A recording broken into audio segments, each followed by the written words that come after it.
으로 감사하며 기도드렸습니다. 아멘. 오늘 우리에게 주시는 하나님의 말씀은 디모데전서 4장 6절에서 16절까지의 말씀입니다. 제가 갖고 있는 신약성경 340페이지입니다.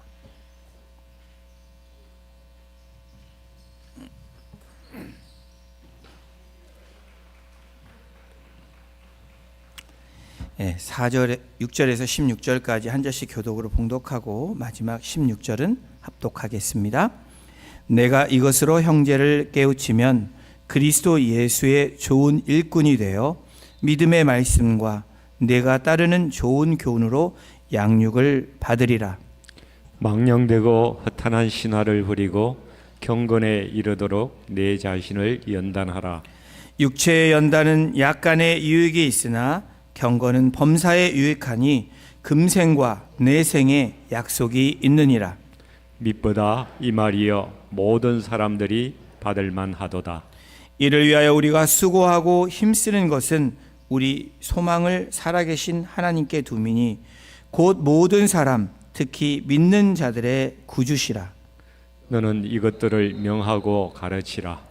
누구든지 내 연소함을 업신여기지 못하게 하고 오직 말과 행실과 사랑과 믿음과 정절에 있어서 믿는 자에게 본이 되어 내가 이를 때까지 읽는 것과 권하는 것과 가르치는 것에 전념하라.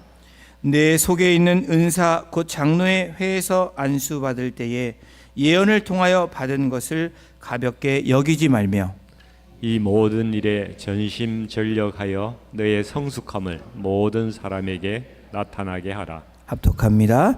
내가 내 자신과 가르침을 살펴 이 일을 계속하라. 이것을 행함으로 내 자신과 내게 듣는 자를 구원하리라. 아멘.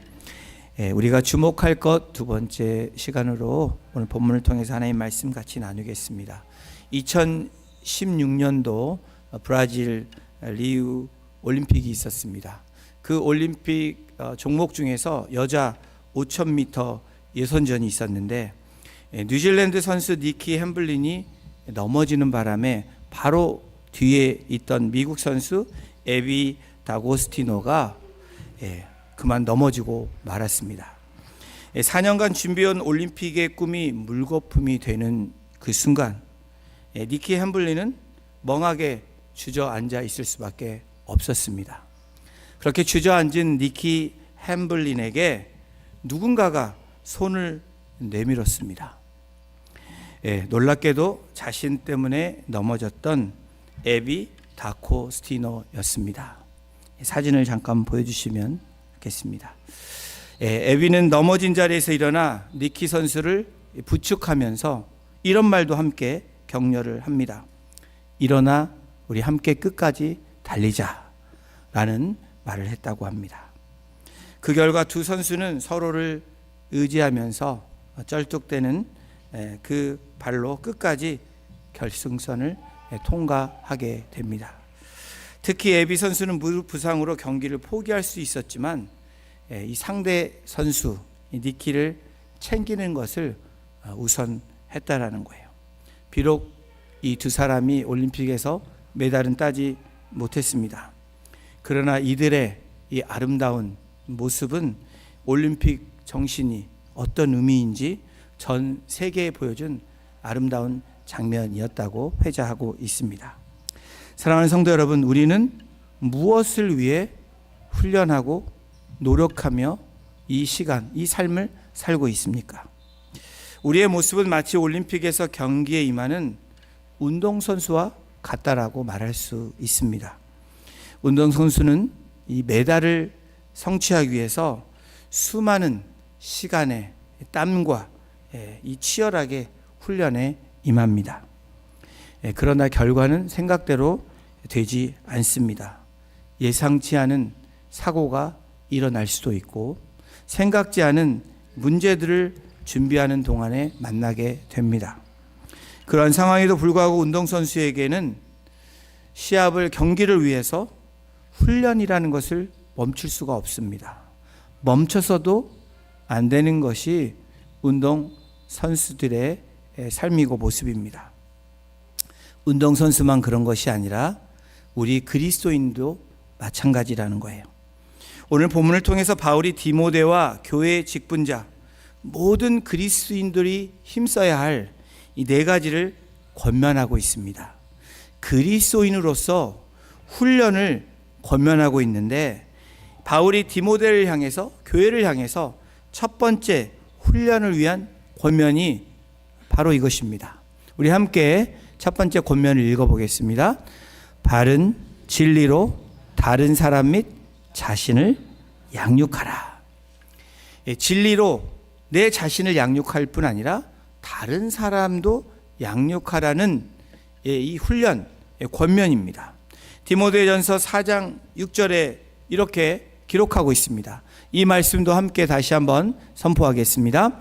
내가 이것으로 형제를 깨우치면 그리스도 예수의 좋은 일꾼이 되어 믿음의 말씀과 네가 따르는 좋은 교훈으로 양육을 받으리라. 바울은 디모데에게 거짓으로 인해서 잘못된 가르침에 대한 대체 방법으로 무엇을 권면하고 명령합니까? 형제들을 깨우치라 라고 권면하고 있는 거예요. 이 깨우치다라는 이 헬라어 원어를 보면 밑에 놓다라는 의미로 쓰여지고 있습니다. 다시 말하면 누군가의 발 밑에 무언가를 놓아주듯 형제들 앞에 올바른 진리를 제시하거나 제안한다라는 노타의 의미가 바로 이 깨우치다라는 이 원어의 의미입니다. 형제를 깨우치는 것은 디모데전서 4장 1절 5절에 거짓 교훈에 대해서 참된 말씀을 끊임없이 상기시키고 재확인시킨다는 것이 깨우치다라는 의미입니다. 또한 형제를 깨우치는 것은, 자매를 깨우치는 것은 형제 자매가 위험에 빠지지 않도록 올바른 방향으로 이끌어주기 위한 권면과 충고를 의미합니다. 공동체가 모르는 길을 걷게 됩니다. 그 길은 험하고 어두운 숲속으로 이어져 있습니다. 이때 어떤 한 사람이 이렇게 말합니다. 내가 그 길을 알고 있다고. 큰 소리로 주장을 하면서 자신 쪽으로 오라고 말을 합니다. 하지만 그 길 끝에는 위험한 낭떠러지가 있는 길임을 알게 됩니다. 그리고 또 다른 사람은 자신이 옳은 길을 알고 있음에도 길을 잃고 헤매는 사람들을 바라보면서 비판만 합니다.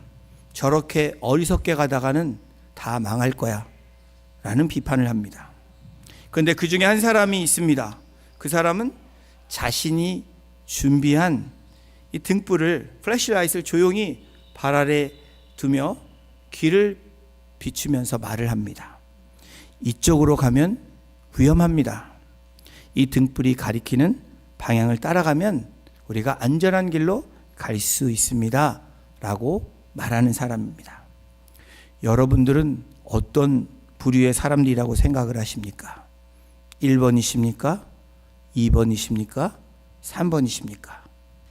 이 시대의 많은 가르침들은 새로운 접근 방법으로 우리들을 유혹합니다. 때로는 소리를 높여서 유혹하기도 하고, 때로는 방관하면서 부정적인 이야기들을, 비판하는 이야기를 쏟아내면서 사람들의 이목을 끌면서 유혹하는 그러한 일들이 있습니다. 특별히 이단의 가르침은 더더욱 그렇습니다. 성경의 특정 구절을 독자적으로 해석을 합니다. 그리고 지금까지 전해지지 않는 새로운 관점이라고 말하면서, 제시하면서 그렇게 사람들에게 유혹을 합니다. 사단, 마귀가, 이 뱀이 하와를 유혹했을 때 어떻게 유혹했는지 보면 이것이 지금도 여전히 동일하게 진행되고 있는 사실이라는 거예요. 진리에 가깝게, 아주 비슷하게, 유사하게 본래 말씀에서 벗어나게 함으로 성도를 무너뜨린다라는 겁니다. 성도를 무너뜨릴 뿐 아니라 교회인 성도들, 속해 있는 공동체를 무너뜨리는 일들이 지금 오늘 이 시간에도 일어나고 있는 사실입니다. 그런데 이러한 이단에 대항해서 싸움을 해야 된다면 어떤 싸움을 해야 될까?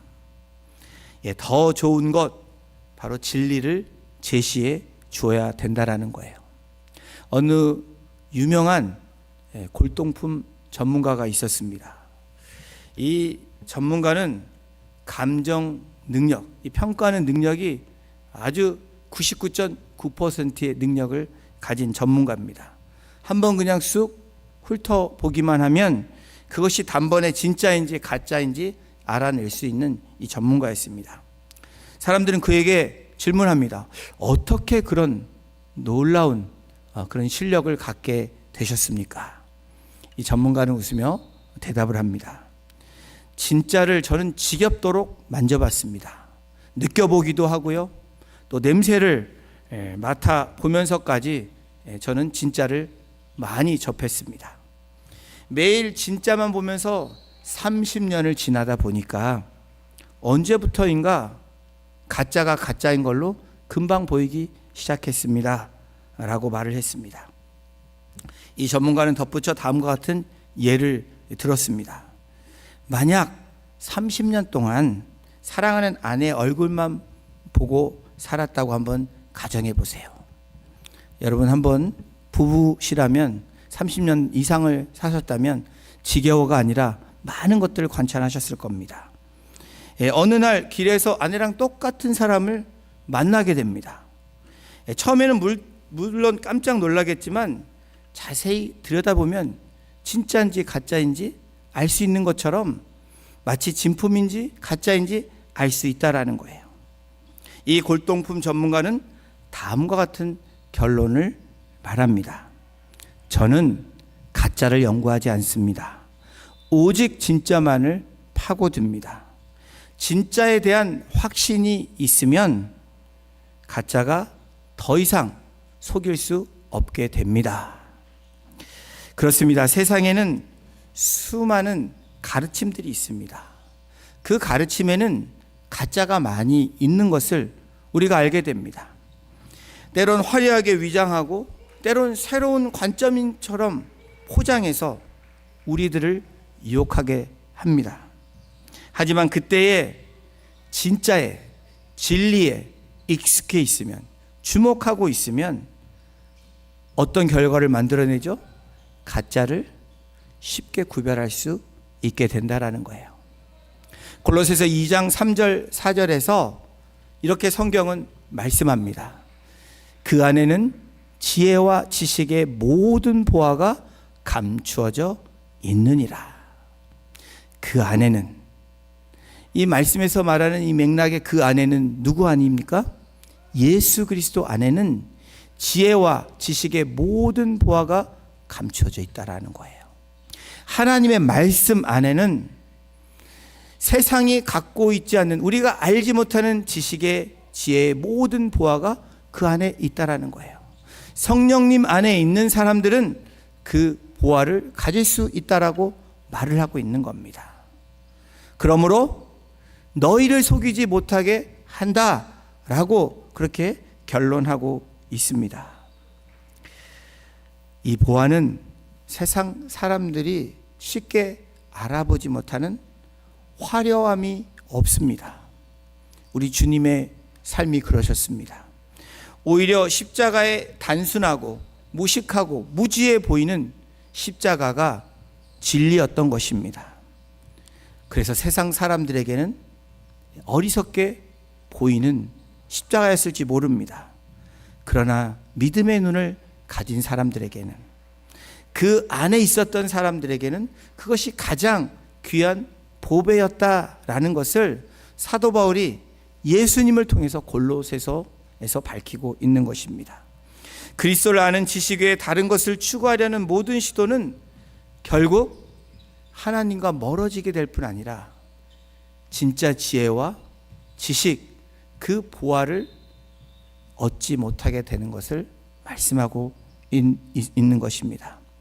그러므로 디모데전서 4장 6절의 말씀처럼 믿음의 말씀과 내가 따르는 좋은 교훈으로 양육을 받으리라. 진짜를 얻기 위해서는 믿음의 말씀과 따르는 좋은 교훈, 바로 우리가 예수님처럼 따랐던 그 삶으로 양육을 받을 때에 가장 복된 삶으로 살아갈 수 있게 됨을 말하는 겁니다. 바울의 두 번째 권면은 신화를 버리고 경건에 이르도록 훈련하라 라고 권면하고 있습니다. 양육하라 라고 말하고요, 두 번째 권면은 훈련하라 라고 이야기합니다. 디모데전서 4장 7절을 함께 같이 읽어보겠습니다. 망령되고 허탄한 신화를 버리고 경건에 이르도록 내 자신을 연단하라.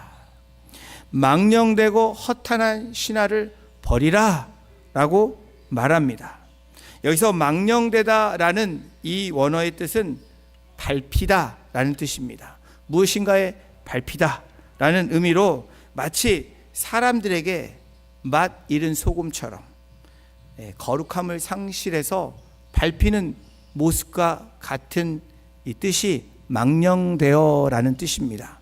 허탄한 이 의미는 이 베벨로스라는 이 의미로 세속적이고 불경스럽고 경건하지 못하고 부정한 그런 의미가 바로 허탄한 의미입니다. 이 허탄한 신화는 당시 교회에 퍼져 있던, 에베소 교회죠, 퍼져 있던 거짓되고 헛된 가르침을 사도 바울이 포인트아웃하고 있는 겁니다. 에베소는 고대 그리스 로마 시대의 도시로 아르테미스 신전, 바로 아르테미스의 이 숭배를 했던, 아주 활발하게 여겼던 그 지역입니다. 그곳에서 신화를 쫓던 사람들에게 멈추라고 얘기하는 겁니다. 그것을 버리라고 얘기하는 거예요. 7절의 원문인 헬라어를 보면 우리 한글 성경에 빠져 있는 그리고라는 단어가 있습니다. 다시 말하면 6절에 좋은 교훈으로 양육을 받으리라. 그리고 망령되고 허탄한 신화를 버리라 라고 말하고 있는 거예요. 여러분, 이 버린다라는 의미 어떻게 우리가 적용할 수 있을까요? 우리의 몸을 한번 비교해 보십시오. 우리의 몸을 한번 생각해 보세요. 우리가 음식을 먹습니다. 좋은 음식을 먹으려고 여러분들 애를 쓰시죠. 그런데 음식에 우리의 몸은 반응하게 되어 있습니다. 잘 모르는 것 같지만 어느 시점이 되면 우리의 몸이 아파오게 되어 있다라는 거예요. 우리의 영혼도 마찬가지입니다. 하나님께서 영혼육을 만드실 때에 그렇게 만드셨어요. 그렇다면 매일 망령되고 허탄한 이야기를 수없이 듣는다면, 망령되고 허탄한 잘못된 음식을 먹는다면 과연 건강해질 수 있을까요? 영적으로 바르게 성장할 수 있을까요? 절대 그럴 수 없다라는 것을 우리가 알고 있습니다. 오늘 우리가 진리 안에도 건강하고도 바른 영적 성장을 하기 위해서 불필요한 음식들, 불필요한 것들, 몸에 좋지 않는 것들을 줄이는 것이 아니라 없애는 것입니다. 버린다는 의미가 여기에 있는 거예요. 조금만 먹어야지 라는 것이 아니라 과감하게 끊어내는 것이 버리는 것입니다. 몸에 좋은 음식을 섭취하는 것처럼 그런 나쁜 음식을 끊어내고 약도 끊어낼 때에 여러분 어떻습니까? 좋은 몸으로 회복되는 것처럼 우리의 영혼도 그렇다라는 거예요. 신령하고 거룩한 영적 양식을 취해야 된다라는 말씀입니다. 베드로전서 2장 2절에 이렇게 말씀합니다. 우리 함께 이 말씀 같이 읽겠습니다. 갓난 아기들 같이 순전하고 신령한 젖을 사모하라. 이는 그로 말미암아 너희로 구원에 이르도록 자라게 하려 함이라. 순전하고 신령한 젖을 사모하라. 왜 이렇게 얘기했을까? 구원에 이르도록 우리를 자라게 한다라는 거예요. 성장시키려고 한다라는 겁니다. 순전하고 신령한 젖을 사모하는 것, 이것이 거룩한 영적 양식입니다. 이와 같은 거룩한 영적 양식을 위해서 우리를 어떻게 하라고요? 내 자신을 연단하라는 거예요. 이 연단하라는 이 단어도 살펴보면 김나제라는 이 헬라어입니다. 이 원어에서 나온 영어 단어가 이런 짐네지움, 이 체육관, 이 짐네지움, 또 짐나스틱, 이 체조라는 이런 단어의 뜻입니다. 다시 말하면 가볍게 연습하는 곳이 이런 곳이 아니죠. 짐나스틱 하는 이 체조 선수들 보십시오. 또 체육관에서 열심히 운동하는 사람들을 보세요. 힘든 이 과정을 통해서 몸을 관리를 하고 만들어내는 훈련을 합니다. 이런 훈련을 통해서 그 자리를 만들어 가죠. 여러분, 이 어떤 피아니스트를 소개하려고 합니다. 제가 소개할 때 어떤 분들은, 너무 좋아하신 분들은 금방 알아차릴 것 같습니다. 이 피아니스트는 이렇게 얘기합니다. 첫 음이 심장을 강타하지 않으면 연습이 아니다 라는 굉장히 멋있는 말을 했습니다. 이 피아니스트는 이러한 신념 아래 하루에 평균 6시간 이상씩을 훈련을 합니다. 그리고 녹음 음반에 들어갈 때는 12시간을 이상 연습에 매진한다고 합니다.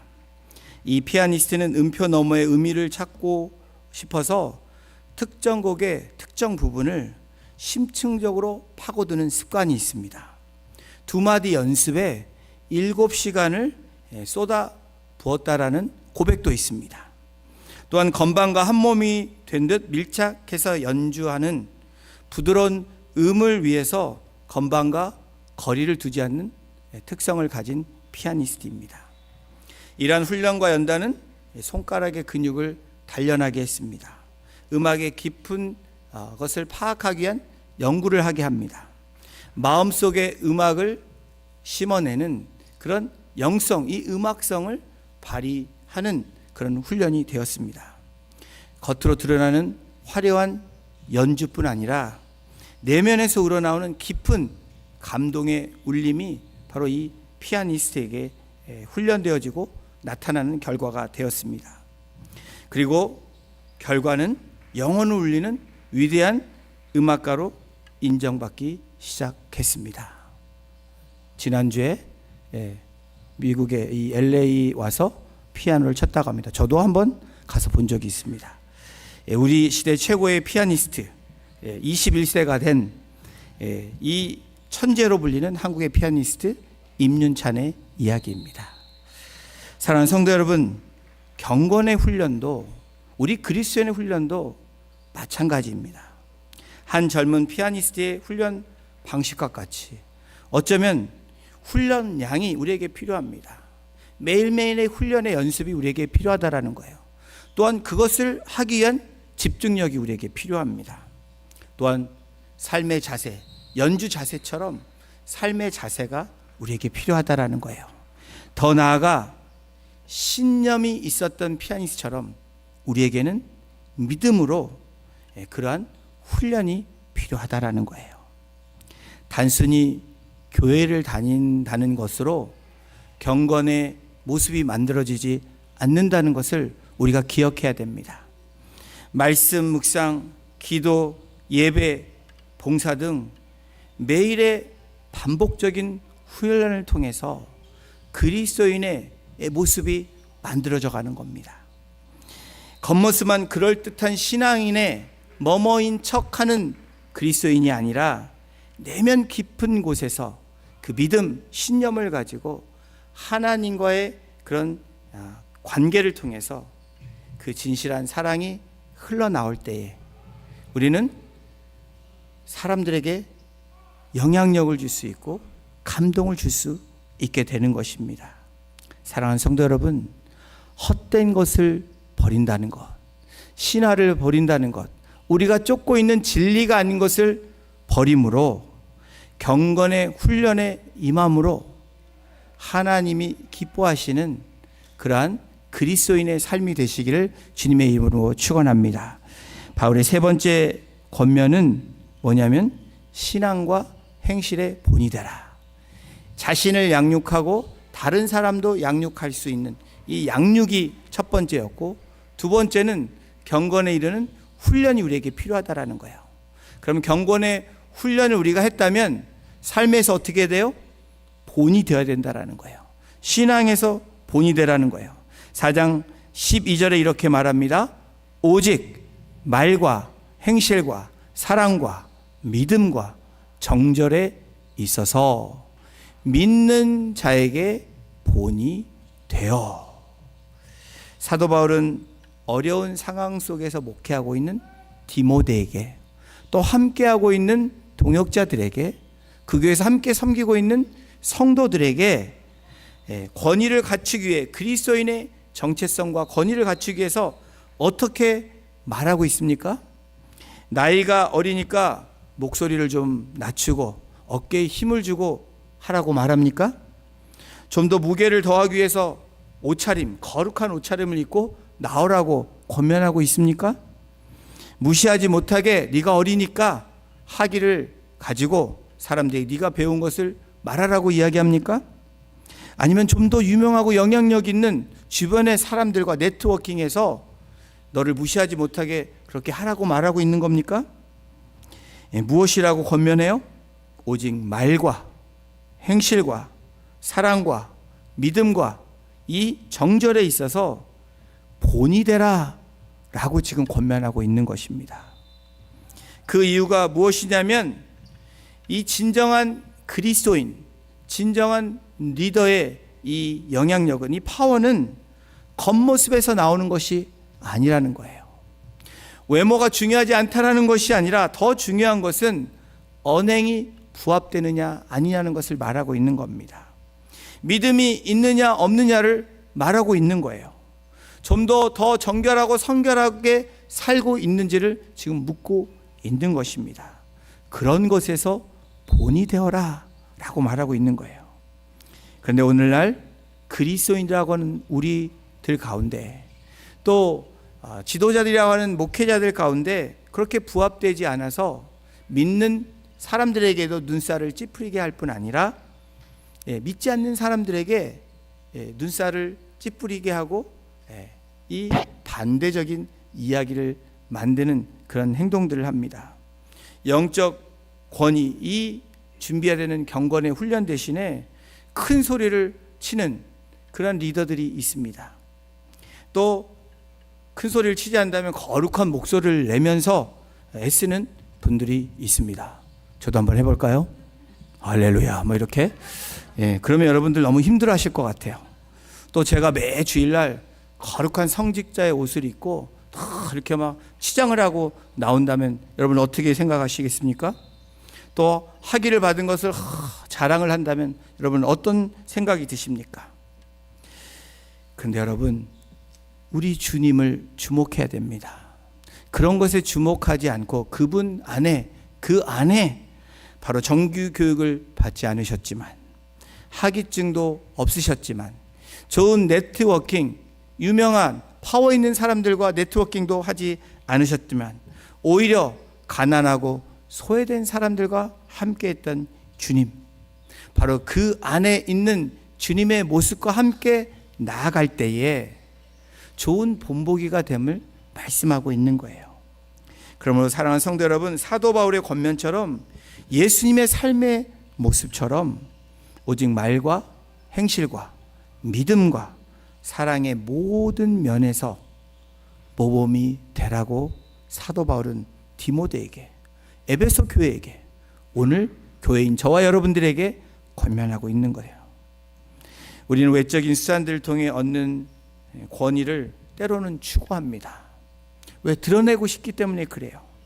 근데 여러분, 시간이 갈수록 그것이 껍데기라는 것을 우리가 안다라는 거예요. 상대방이 알게 된다라는 거예요. 내면의 진실함과 삶의 모범에서 오는 그 권위, 그리스도인의 품격을 통해서 여러분 어떻게 됩니까? 선한 영향력, 그리고 그 권위가 다른 사람들을 순복하게 한다라는 거예요. 진리가 너희를 자유케 하게 하시는 것처럼 그 진리가 다른 사람들을 자유하게 함으로 순복하게 한다라는 거예요. 그 좋은 예가 요한복음 13장 15절에 예수님께서 제자들에게 발을 씻기는 장면에서 제자들이 거부하고 또 그럴 때 예수님이 하시는 말씀이 13장 15절의 말씀입니다. 우리 이 말씀 함께 같이 선포합니다. 시작. 내가 너희에게 행한 것 같이 너희도 행하게 하려 하여 본을 보였노라. 우리 주님은 본을 보이신 삶을 사셨어요. 어떤 본이에요? 선한 행실, 선한 마음, 진실과 믿음과 사랑으로 언행에 일치되는 삶으로 본을 보이셨다라는 거예요. 이 장면은 예수님의 섬김과 겸손을 따를 때에 또 예수님이 섬기셨던 모습의 삶을 살아낼 때에 그것이 본을 보여주는 모습이고 선한 영향력을 미치는 모습이라고 사도 바울이 권면하고 있는 겁니다. 한 유명한 오케스트라의 지휘자가 있습니다.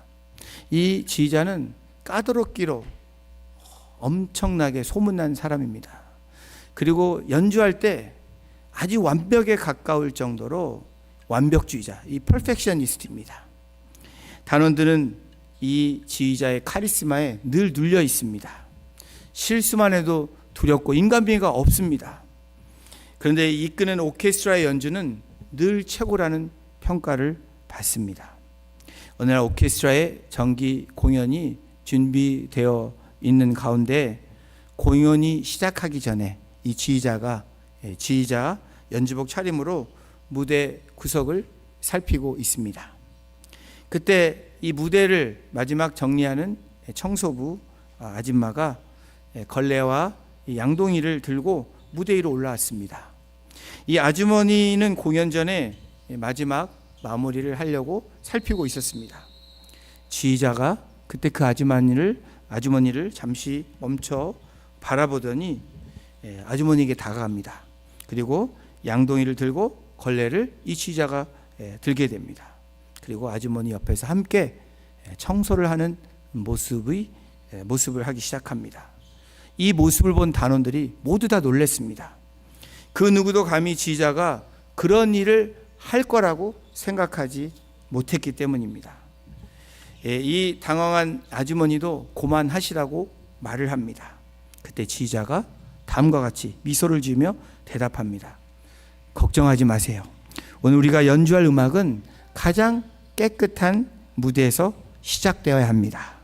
모두가 각자의 자리에서 최선을 다할 때 아름다운 연주를 관객들에게 전할 수 있게 될 것입니다. 그날 저녁 이 오케스트라는 평소보다 더 훌륭한 연주를 합니다. 왜 그러냐면 그 전에 멤버들이 갖지 못한 존경심이 나왔기 때문에 그렇습니다. 그 자유함을 통해서 서로 섬기는 아름다움이 하모니가 되고 연주가 하모니가 되므로 아름다운 음악을 최고의 연주를 관객들에게 전해 주었다고 합니다. 누군가 신앙의 본이 될 때에 그 영향력은 퍼지게 되어 있습니다. 누가 하면 좋겠다가 아니라 내가 먼저 하는 것입니다. 본이 되라고 하는 것은 당연히 목회자가 본이 되어야 되죠. 리더들이 본이 되어야 됩니다. 그러나 여러분, 그것을 비판하는 두 번째 사람이 아니라 커뮤니티 안에 등불을 내려주고 함께 비추며 나아갈 수 있는 내 자신이 먼저 될 때 그 선한 영향력, 신앙의 본이 우리 공동체를 살리고 또 이웃을 살리는 놀라운 은혜가 될 줄로 믿습니다. 본이 될 뿐 아니라 이제 마지막으로 바울의 네 번째 권면은 뭐냐면 전심전력하라는 거예요. 부르심이 있는 직분자들 뿐 아니라 모든 그리스도인이라고 말하는 우리들에게 향해서 전심전력하라는 거예요. 디모데전서 4장 15절을 함께 같이 읽어보겠습니다. 시작. 이 모든 일에 전심전력하여 너의 성숙함을 모든 사람에게 나타내게 하라. 경건의 훈련에 온전히 몰입하는 태도와 그 결과를 말하고 있는 말씀입니다. 여러분, 양육해야 되고 우리가 훈련해야 되는 거 맞습니다. 본이 돼야 되는 거 맞습니다. 그런데 이것을 그냥 원타임으로 끝나는 것이 아니라 매 순간 전심 전력하라는 거예요. 마음을 다하는 전심, 전력, 힘을 다할 때에 어떻게 된다고요? 놀라운 그 결과, 열매들이 맺히게 된다라는 거예요. 디모데전서 4장 13절에 전심전력해야 되는 것을 밝히고 있습니다. 뭐에 대해서 전심전력하냐? 내가 이를 때까지, 사도 바울이 디모데에게 내가 거기 갈 때까지 읽는 것과 권하는 것과 가르치는 것에 전념하라.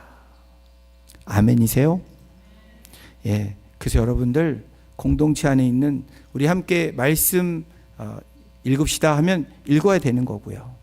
또 화요 모임에 이런 좋은 성경 말씀을 가지고 삶을 나누는 모임이 있습니다. 그러면 함께 나오시는 거예요. 그리고 우리 수요 성경 이 모임에도 여러분들 초청하고 있지 않습니까? 그리고 매 주일날 말씀이 선포되잖아요. 말씀을 읽어야 됩니다.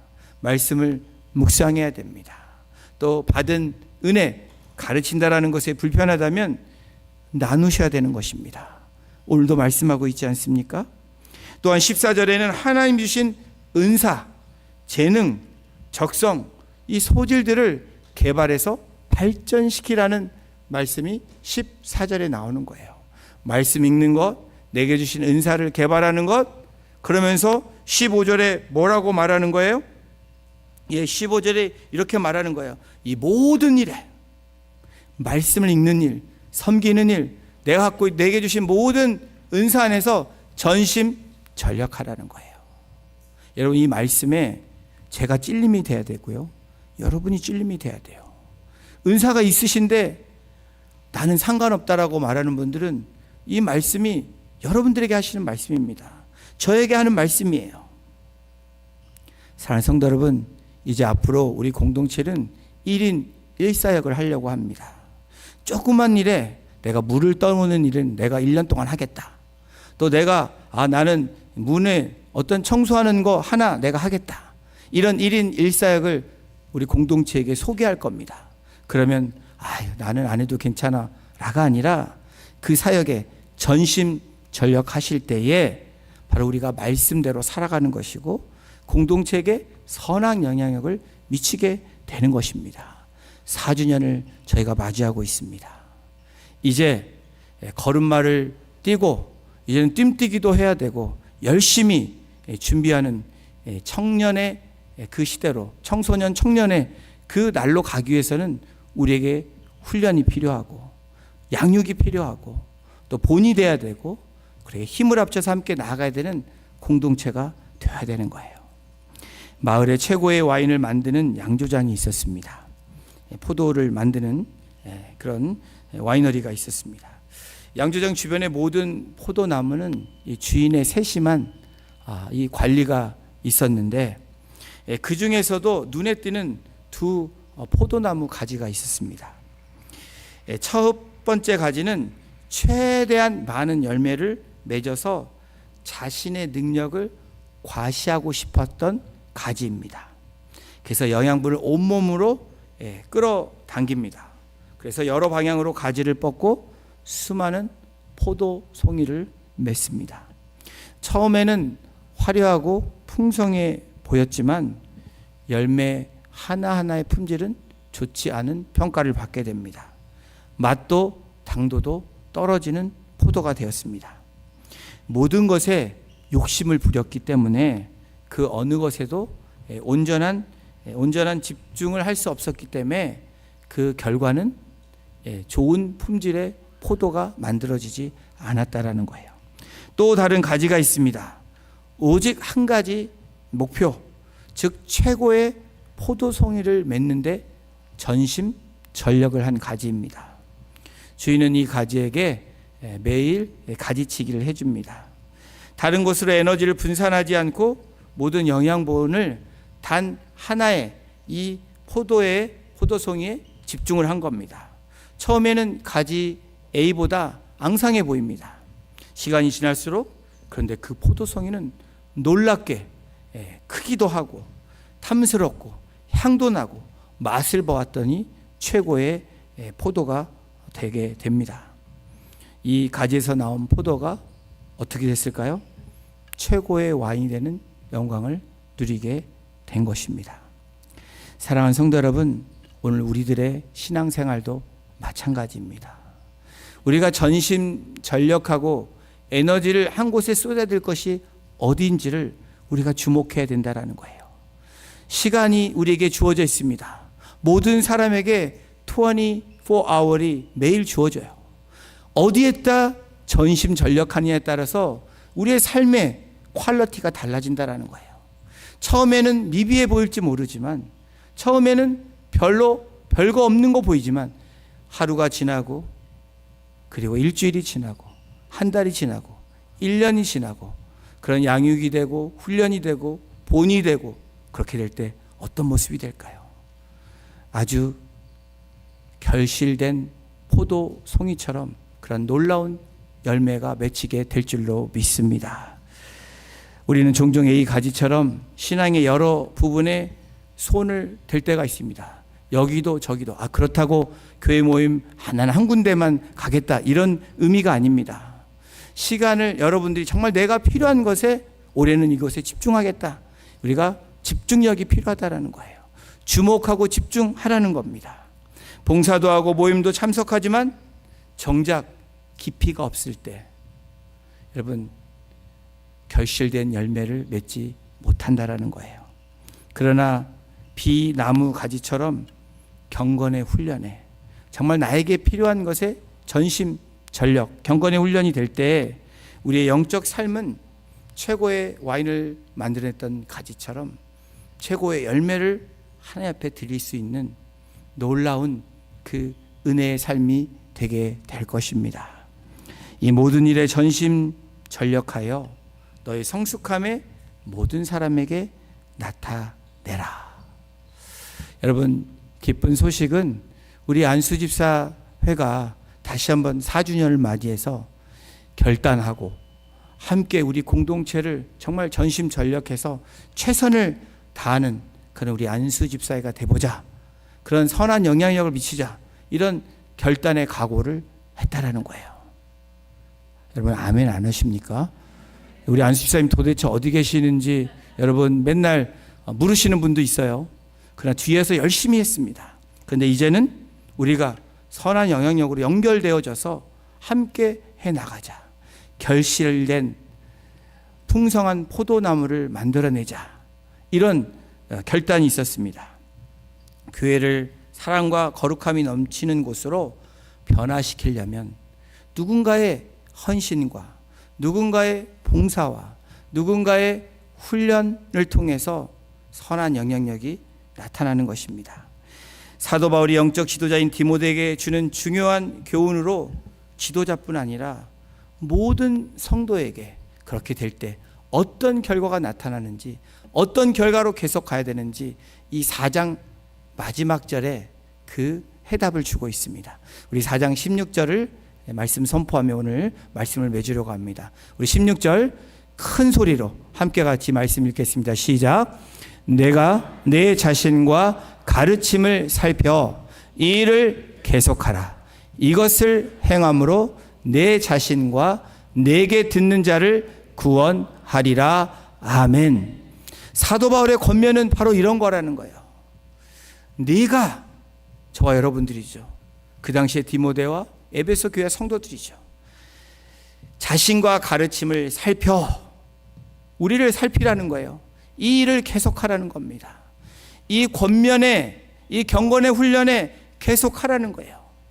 그것이 우리가 행함으로 우리들뿐 아니라 우리를 통해서 들려지는 하나님의 복음의 말씀을 듣는 자들이 구원을 얻으리라 라고 분명하게 선포해 주고 있는 거예요. 그리스도인의 삶은 바로 여기에 있습니다. 우리가 주목해야 될 게 무엇입니까? 훈련하는 목적이 뭐예요? 양육하고 가르치고 나누는 목적이 무엇입니까? 바로 이겁니다. 우리가 행하는 이 삶을 통해서, 모범을 통해서 내 자신뿐 아니라 그 복음을 듣는 예수 그리스도를 돕는 사람들로 인해서 그 사람들이 구원을 받게 한다라는 거예요. 우리 가정에서 우리가 어떻게 해야 되죠? 우리 목장교회에서 어떻게 해야 됩니까? 직장을 다니는 분들은 직장에서 어떻게 해야 됩니까? 내 친구를 만날 때, 믿지 않는 사람들 만날 때 어떻게 해야 되죠? 경건에 이른 훈련을 통해서 본이 되는 것입니다. 그리고 그것을 우리가 본이 됨으로 나누게 될 때 놀라운 은혜의 삶으로 나아갈 줄로 믿습니다. 이 교훈의 성경의 진리와 일치되는 그러한 삶을 살아내시는 우리 복된 성도님들 한 분 한 분 되시기를 주님의 이름으로 축원합니다. 아멘. 기도하시겠습니다. 하나님 감사합니다. 오늘도 사도 바울을 통해서 디모데에게 또 에베소 교회와 성도들에게 권면하는 이 말씀이 오늘 우리들이 들어야 되는 말씀이며 그 말씀대로 행할 때에 열매가 맺혀짐으로 우리들뿐 아니라 그 듣는 복음을 듣는 사람들이 구원에 이르게 된다고 약속하시는 그 약속의 말씀을 믿으며 우리가 축복의 통로, 바로 복음의 통로와 믿음의 통로가 되게 하셔서 많은 영혼을 살려내며 하나님께 영광이 되는 복된 삶으로 살아가는 우리 성도님들 될 수 있도록 그들의 경건의 훈련과 양육과 본이 됨으로 그렇게 살아갈 수 있는 삶이 되게 하시고 이번 한 주간도 그러한 열매들을 하나님께 올려드리며 감사의 제사로 또 감격함으로 하나님께 영광 돌릴 수 있는 이 한 주간이 될 수 있도록 주님 인도해 주시고 붙잡아 주시고 또 함께 해 주시기를 간절히 간구하며 우리를 구원하여 주시고 우리를 너무나 사랑하신 예수 그리스도의 이름으로 감사하며 기도드렸습니다. 아멘. 우리 다 같이 나셔서 찬양 드리시고 축도함으로